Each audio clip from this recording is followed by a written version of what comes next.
Olá, aqui é o professor Luiz de Sociologia. Nesse vídeo a gente vai falar sobre direitos humanos. Para começar a discussão, é bom a gente entender que muito que a gente entende ou ouviu falar sobre o conteúdo de direitos humanos, ele passa no senso comum por uma série de interpretações que não condizem de fato com o que é a proposta de direitos humanos. A gente já viu em alguns outros vídeos ou algumas outras aulas, né, alguns conteúdos relacionados ao conteúdo de direitos humanos.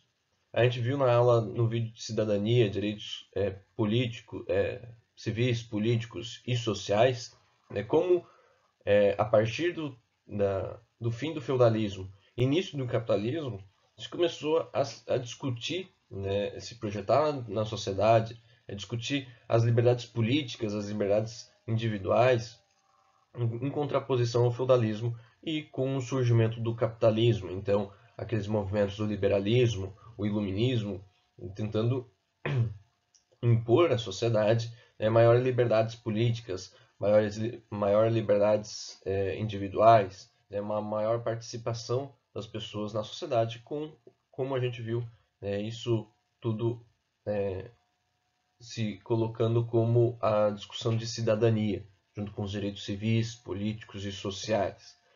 Então, a discussão sobre direitos humanos, ela se inicia, né, não com essas palavras, não com esse termo, direitos humanos, mas a ideia por trás dos direitos humanos, ela surge nesse período, né, junto com a volta, né, da discussão sobre cidadania.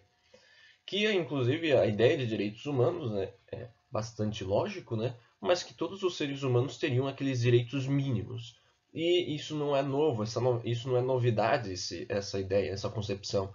Como a gente viu na aula de contratualistas, John Locke, que é um dos autores contratualistas, né, um pensador liberal do século XVII, 1600 e pouco, né, ele fala em direitos naturais, que é basicamente a ideia de direitos humanos, ou seja, direitos naturais dos seres humanos. Todos os seres humanos teriam aqueles direitos. E ele coloca os direitos humanos, os principais, né, seriam o direito à vida, o direito à liberdade e o direito à propriedade. Seriam os três principais direitos naturais do ser humano, que seriam como direitos humanos.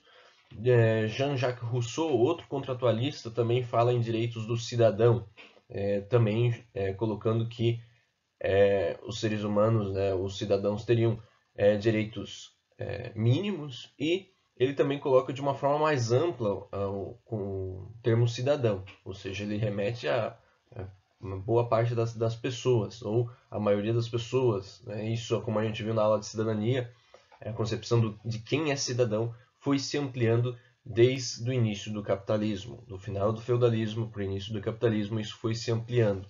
Hoje em dia a gente tem a ideia de o cidadão, todos os seres humanos são cidadãos, ou seja, são portadores de direitos e deveres perante o Estado.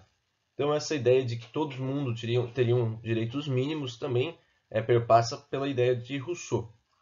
Ou seja, tudo isso que a gente, essas ideias, né, sobre direitos mínimos, né, direitos básicos para todo ser humano, isso já vem desde a discussão de cidadania, na discussão dos direitos naturais, os direitos do cidadão, como a gente viu na aula de contratualistas, como a gente viu na aula de cidadania e direitos civis, políticos e sociais.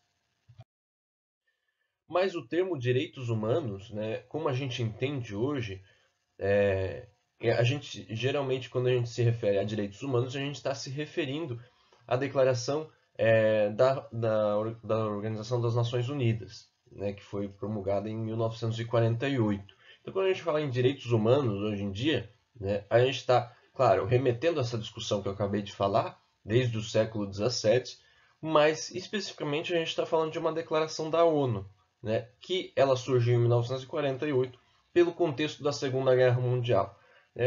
Talvez vocês já tenham visto isso na aula de história, mas retomar bem brevemente. A partir do final da Segunda Guerra Mundial, da Primeira Guerra Mundial, desculpa, depois da Primeira Guerra Mundial, se teve a iniciativa de criar a Liga das Nações, que é como se fosse uma ONU, né? Depois da Primeira Guerra Mundial.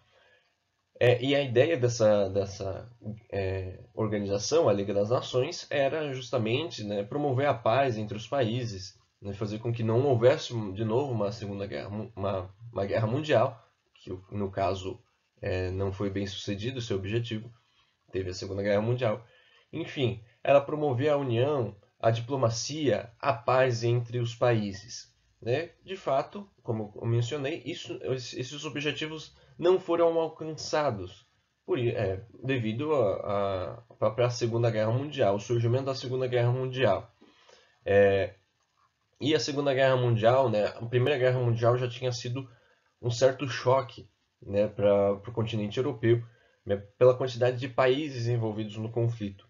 A Segunda Guerra Mundial ela é ainda mais chocante ou mais catastrófica, né, devido à capacidade de destruição que foi posto na Segunda Guerra Mundial. Né? Hoje em dia a gente está, às vezes, infelizmente a gente está familiarizado essas armas, esse tipo de armamento, né, a capacidade de destruição desses armamentos, mas na Segunda Guerra Mundial, né, teve várias novidades, vamos dizer assim, ou várias coisas novas que a humanidade não tinha passado por essas situações ou por essas experiências. E aí no vídeo aqui tem algumas imagens, né? A do canto superior ali, a do canto direito superior, mostra vários vagões de trem, né, cheios de pessoas. As pessoas em direção aos campos de concentração nos territórios dominados pelo nazismo, pela Alemanha nazista. Vocês já devem ter estudado na aula de história sobre o Holocausto, sobre os campos de concentração, em que diversos grupos, né, judeus, negros, ciganos, homossexuais, entre outros deficientes, eram encaminhados para esses campos de concentração. E alguns deles trabalhavam até exaustão, outros, né, uma boa parte também era exterminado, era assassinado. Ou seja, e isso, muitas dessas informações, né, sobre os campos de concentração só se foi saber ao certo o que ocorria nesses campos de concentração após a Segunda Guerra Mundial, né, no final do conflito, quando alguns países começam a invadir ou começam a derrotar a Alemanha. Então esses acontecimentos começam a se tornar mais lúcidos, mais bem explicados após a Segunda Guerra Mundial. Também, outra situação catastrófica, né, foi a própria utilização da bomba nuclear. A única vez que foi utilizada uma bomba nuclear num conflito, né, numa guerra, foi na Segunda Guerra Mundial. Que daí tem a foto no canto esquerdo inferior, uma foto da bomba nuclear, que foi utilizado nas cidades, duas cidades japonesas, né, pelo exército dos Estados Unidos. Então isso também foi algo bastante surpreendente, a capacidade de destruição que se chegou, os armamentos, a capacidade bélica, a capacidade de destruição que chegou, que chegaram os armamentos utilizados na Segunda Guerra Mundial. Então isso também foi um choque, foi um ponto em que fez com que se houvesse uma reflexão sobre o que seria a humanidade e aonde a civilização tinha chegado ou para onde que a civilização humana chegaria no próximo período. Além disso, tem outra foto ali, né, de vários prédios, uma cidade totalmente destruída, né, vários prédios destruídos, alguns ainda em pé, mas bastante danificados. Isso para demonstrar, como vocês talvez já devem ter visto em filmes, em séries, né, os bombardeios às cidades que ocorreram na Segunda Guerra Mundial. Até então, muitos dos conflitos militares, muitas das guerras, eram feitas a partir do confronto direto entre exércitos. Ou seja, um exército de um país, né, se degladiava, se confrontava, né, fazia uma batalha contra o exército de outro país. Ou seja, na maioria das vezes eram militares, né, pessoas envolvidas no exército, né, os militares, né, soldados que se confrontavam em batalhas. Não que não houvesse antes, né, conflito ou atentado aos civis, às pessoas que não estavam diretamente ligadas à guerra, né, não eram do exército. Não que não tivesse ocorrido isso antes da Segunda Guerra Mundial. O próprio exemplo, né, mais próximo é a da Guerra do Paraguai, envolvendo alguns países aqui na América do Sul, em que o Paraguai também teve um conflito, teve um ataque aos civis no território do Paraguai. Mas é importante falar que na Segunda Guerra Mundial foi utilizado bastante, né, foi bastante utilizado os bombardeios, ou seja, os ataques às cidades, né, ataques a pessoas que não estavam envolvidas em guerra, né, ataque a civis. Isso também fez com que o território europeu, né, ficasse grande parte das cidades ficasse danificada, destruída, como demonstrado na foto. Então, a partir de todo esse contexto, né, da Segunda Guerra Mundial, toda a catástrofe, toda a desgraça, toda a barbárie que se colocou na Segunda Guerra Mundial, fez com que surgisse, né, uma nova instituição, uma nova organização, né, para tentar promover a paz entre os países europeus, os países do hemisfério norte. Né? Lembrando que quando a gente está falando da paz entre os países, a diplomacia, a gente está falando dos países mais poderosos, os países mais ricos, mais influentes do mundo, né, que estavam envolvidos na Primeira Guerra Mundial, na Segunda Guerra Mundial, na Guerra Fria, nas principais guerras. Isso não, a criação da ONU não necessariamente inibiu guerras em outros territórios, como a gente teve na década de 50, a Guerra da Coreia, na década de 60 e 70, a Guerra do Vietnã, na década de 80 e 90, Guerra do Irã-Iraque, a Guerra do Iraque nos anos 2000 já, né, a Guerra do Afeganistão também, entre outras guerras, a Guerra na Síria atualmente, ou seja, a ONU, né, a criação da ONU não necessariamente, né, envolve, né, a paz, a diplomacia entre todos os países literalmente, mas principalmente entre os países mais poderosos. Tanto é que a ONU, em partes, foi bem sucedida por evitar, né, através da sua diplomacia, da sua organização, o conflito direto entre países europeus e Estados Unidos. Então, nesse sentido, a ONU foi criada para justamente promover a paz entre aqueles países que se envolveram nesses conflitos, Primeira Guerra Mundial, Segunda Guerra Mundial. E a partir da criação da ONU, que ocorre em 1945, tem também a Declaração Universal dos Direitos Humanos, que é de 1948. Como aponta ali o texto na tela, a Declaração Universal dos Direitos Humanos afirma que todos os seres humanos nascem livres e iguais em dignidade e em direitos, dotados de razão e de consciência, e devem agir um para com os outros em espírito de fraternidade. Justamente é no contexto da Segunda Guerra que a gente está falando isso, né? Visto, por exemplo, um dos exemplos que eu coloquei ali, que é o Holocausto, né? A perseguição a grupos étnicos, a grupos religiosos, né? A grupos de orientação sexual, de certa orientação sexual, né? A perseguição a grupos com portadores de necessidades especiais, entre outras coisas, né? Fez com que se motivasse essa Declaração Universal dos Direitos Humanos, demonstrando que todos esses grupos, né, todos esses grupos que foram antes perseguidos pelo nazismo, ou todas as pessoas, né, que se envolveram nessas catástrofes, nesses conflitos, né, que sofreram com o Holocausto, ou a bomba nuclear, ou os bombardeios, entre outros, né, todas essas pessoas são portadoras de direitos, todas essas pessoas são portadoras de dignidade, todas são portadoras de humanidade. Como a gente vai ver, os direitos humanos têm a ver com a humanidade também, com o conceito de humanidade. Continuando, os direitos humanos são direitos inerentes a todos os seres humanos, independente de raça, sexo, nacionalidade, etnia, idioma, religião ou qualquer outra condição, como foi mencionado, como acabei de mencionar. Sobre os direitos humanos, é interessante que a ideia de direitos humanos, né, é um pouco parecido com a ideia de direitos naturais do John Locke, né, que ele fala que todos os seres humanos são portadores daqueles direitos, são direitos naturais do ser humano, né, o que então faz com que as pessoas tenham esses direitos a condição de ser humano, ou ser uma pessoa, ser um indivíduo, ou seja, é algo natural.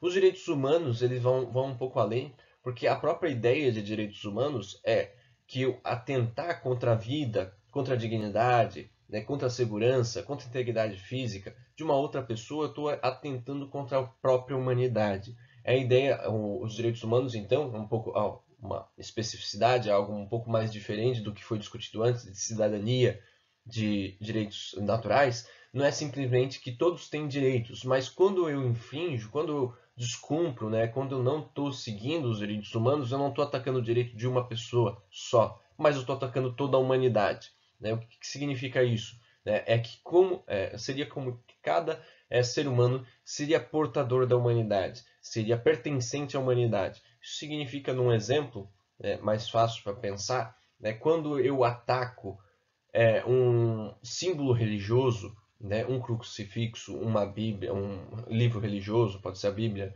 uma imagem sacra, alguma coisa assim, quando eu destruo, por exemplo, esses artefatos religiosos, eu não estou destruindo em si, né, o material em si. Né, eu não estou destruindo o livro, por exemplo, o livro sagrado, né, o papel, né, a composição, o material, né, aquele livro. Eu estou atentando contra a própria religião. Né? No sentido que, né, na concepção de que, né, esses artefatos eles carregam parte da religião. Né? Quando eu ataco, quando eu destruo esses artefatos, eu não estou simplesmente destruindo um material qualquer. Eu estou atentando, estou atacando a própria religião. A ideia de direitos humanos é similar. Né? Quando eu ataco um ser humano, não ataco necessariamente de uma forma física, né? Mas quando eu deixo de cumprir os direitos humanos, quando eu atento, quando eu ataco os direitos de uma pessoa, né, esses direitos básicos, né, considerados direitos humanos, né, eu não estou atacando só aquela pessoa. Eu não estou deixando que aquela pessoa não tenha aquele direito. Ou seja, não é um ataque só àquela pessoa, mas à humanidade. Quando eu ataco uma pessoa, eu não estou atacando só aquela pessoa. Né? Não estou privando ela de direitos só aquela pessoa, mas estou privando direitos à humanidade, porque aquela pessoa representa a humanidade. Todas as pessoas representariam a humanidade, assim como aqueles objetos religiosos, né? Eles representam a religião, os humanos representariam a humanidade. Eu atacar um humano significa eu atacar a própria humanidade. Isso é profundo, esse tipo de pensamento, porque justamente, né, parar para pensar com o que aconteceu na Segunda Guerra Mundial, que é o contexto dos direitos humanos, qual é o valor da vida, né? Para fazer uma reflexão um pouco mais profunda, qual que é o valor da vida? Ou qual que é o limite de destruição? Por exemplo, o Holocausto, né? O extermínio de vários grupos, né? Mas também a própria bomba nuclear, você conseguir explodir uma cidade inteira em segundos, em minutos, destruir milhares, centenas de milhares de vidas em pouco tempo, ou os próprios bombardeios, né? Você destruir cidades, pessoas que não necessariamente estão envolvidas naquele conflito. Então, qual que é o sentido de humanidade? Ou qual que é o sentido de civilização? Até onde vai o limite da destruição? Então, ou até onde vai o limite da agressão ou do conflito, ou o que justifica isso? Todas essas reflexões fazem parte dos direitos humanos. Então, eles compõem essa reflexão de que todo ser humano seria o portador da humanidade, ou seria o representante da humanidade. E atacar um ser humano, privar ele desses direitos, é privar a própria humanidade desses direitos. Essa é a principal ideia dos direitos humanos. E na composição, né, da Declaração dos Direitos Humanos, né, feito pela ONU em 1948, como eu mencionei, é uma declaração bem curta. Né? É umas 3, 4 páginas. É algo bastante curto. Né? Mas ele é bastante profundo. Ele é bastante profundo no sentido de trazer vários conceitos políticos, vários conceitos econômicos, vários conceitos sociais. Né? E eu não vou conseguir trazer todos os artigos aqui, porque vai estender muito o vídeo, mas eu consegui separar alguns, né, ou partes da Declaração Universal dos Direitos Humanos, né, para comparar com o que a gente viu antes em cidadania. Né? Nos artigos 3º ao 19, ele está falando basicamente em direitos civis. Direito à liberdade religiosa, direito de ir e vir, direito a ser julgado, né, de uma forma justa, né? Você ter direito à defesa, né? Você ter direito a saber por que você está sendo condenado, você não ser preso de forma arbitrária, de uma forma aleatória, né? Sem justificativa, né? Ou seja, evitando a perseguição política ou perseguição a grupos específicos, o direito a casamento, né? Você decidir com quem você vai casar, quando você vai casar, até quando vai aquele casamento, entre outras coisas. Né? O artigo 19 a 21 está falando dos direitos políticos, o direito a você se organizar na sociedade, a se juntar a pessoas que pensam, que defendem as mesmas ideias, as mesmas propostas que você, de votar e ser votado, entre outras coisas. E o artigo 22 ao 27 está falando dos direitos sociais, o direito ao trabalho, né, o direito ao lazer, o direito à educação, à instrução, entre outras coisas. Então, bastante dos artigos, e anteriormente, né, o artigo 1º e o artigo 2º, eles falam mais especificamente as partes que eu mostrei anteriormente, né, que todas as pessoas são portadoras desses direitos, independente da cor, da religião, enfim, do território em que habita, do país que vive, entre outras coisas. Então, basicamente, os direitos humanos, né, e é bastante interessante que eles vai sendo separado por direitos civis, políticos e sociais, né, bastante relacionado, de novo, com a ideia de cidadania, porque a ideia de direitos humanos não é alguma novidade, não é algo novo, mas ela surge justamente, né, depois de todo o debate de séculos sobre cidadania, sobre direitos, sobre qual que é o direito do cidadão, quais que são os direitos e os deveres do cidadão, das pessoas, e estendendo isso não só a cidadãos, mas todas as pessoas, numa concepção de não é só um dever ou um direito perante o Estado, mas uma condição intrínseca, uma condição própria do ser humano, uma condição natural do ser humano ter aqueles direitos, né? Ou seja, a ideia de que todos os seres humanos, o que faz a humanidade são seres humanos. Quando eu ataco, né, os direitos humanos de uma pessoa, os direitos básicos de uma pessoa, eu estou atacando a própria humanidade. É esse o sentido. E ele está relacionado com o contexto de direitos civis, direitos políticos e sociais. Só para finalizar, os direitos humanos eles foram promulgados, a declaração foi feita em 1948. Desde então, ainda assim existe infrações, né, descumprimentos dos direitos humanos. Né? Nesse mesmo ano, 1948, começou o regime do apartheid, ou apartheid, depende da pronúncia aí, na África do Sul, que era o regime de segregação racial, separação das populações da população branca da população negra, um distanciamento físico, um distanciamento social desses grupos. Além disso, também, depois da Declaração dos Direitos Humanos, houve segregação racial nos Estados Unidos, o mesmo regime de separação espacial e separação social entre pessoas brancas e pessoas negras. Né? Entre outros exemplos, né? Por exemplo, o direito dos artigos 3º ao 19, falando do direito de casamento nos Estados Unidos, em certos estados, em determinado período depois da promulgação dos direitos humanos, né, teve uma limitação do casamento, né, pessoas brancas em alguns estados, pessoas brancas não poderiam casar com pessoas negras. Né? Ainda hoje, né, o direito à liberdade religiosa, ainda hoje em alguns países não há uma total liberdade de você escolher um credo, né, de você escolher uma religião, ou você escolher não seguir nenhuma religião também. Ou seja, não há uma total liberdade religiosa.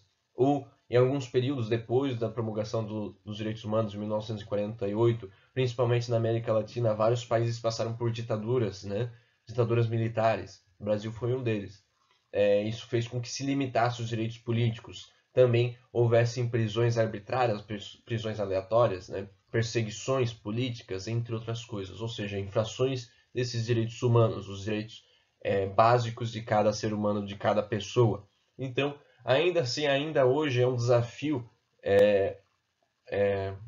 colocar em prática esses direitos. O direito à instrução, né, o direito a condições como colocados os direitos sociais, né, as condições mínimas econômicas e sociais mínimas para se ter uma vida digna. Ainda assim, a gente tem vários países que não têm acesso à água, várias milhões de pessoas que não têm acesso à água potável, não têm acesso à alimentação adequada, né, ou não têm acesso à instrução, não têm acesso a condições básicas de saúde, entre outras coisas. Então, quando a gente fala em direitos humanos, a gente está falando de tudo isso, desde a discussão sobre cidadania, direitos civis, políticos e sociais, de toda a catástrofe que foi a Segunda Guerra Mundial, que toda a catástrofe que foi depois da Segunda Guerra Mundial, outras guerras, né, outros conflitos, né, a utilização de armas químicas, biológicas, entre outras coisas. É isso e até a próxima aula.